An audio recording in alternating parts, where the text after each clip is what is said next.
महाराष्ट्रानं दादांच्या रूपात न लाभलेला मुख्यमंत्री गमावलं. अजितदादांनी पहिल्यांदाच टायमिंग चुकवलं.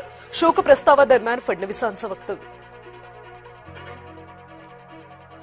दादांची बदनामी करणारेच आज हळहळ व्यक्त करतायत. कुणाला किती बदनाम करावं याच्या मर्यादा पाळाव्यात. विधान परिषदेत शोकप्रस्तावात नाव न घेता उद्धव ठाकरेंचा टोला.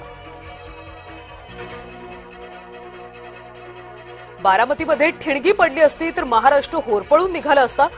कशी चौकशी करायची ती करा. महाराष्ट्राच्या मनात संशय.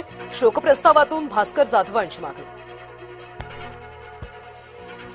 दादांच्या विमान अपघाताचा महिन्याभरात काय तपास केला ते सांगा.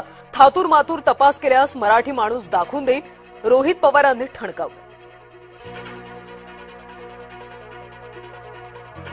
अधिवेशन काळामध्ये शिंदेंकडच्या खात्यांची जबाबदारी इतर मंत्र्यांवर. नगरविकास खात्याची जबाबदारी उदय सामंतांकडे तर दादा भुसेंकडे सार्वजनिक बांधकाम खात्याची जबाबदारी. उपमुख्यमंत्री एकनाथ शिंदेंचं विधानसभा अध्यक्षांना पत्र.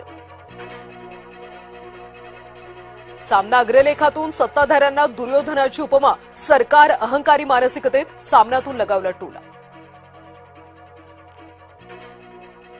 नाशिक मनपा स्थायी समिती सभापती निवडणूक बुधवारी होणार. आज अर्ज भरण्याची प्रक्रिया पार पडणार. भाजपचे 3 जण स्थायी समिती सभापती पदासाठी इच्छुक. आज बारामती इंदापूर दौंड बंद जिहाद. मुसलमान मुलाशी लग्न केल्यानं लव्ह जिहादचा हिंदू संघटनांचा आरोप तर स्वतःच्या मर्जीनं मुलासोबत गेल्याची मुलीनं दिली होती कबूल. चिखला गावातल्या पुतळ्यावरचा वाद मराठा विरुद्ध ओबीसी असा पेटतोय. सरपंच गणेश काकडे यांच्या अटकेपूर्वीचा व्हिडिओ समोर.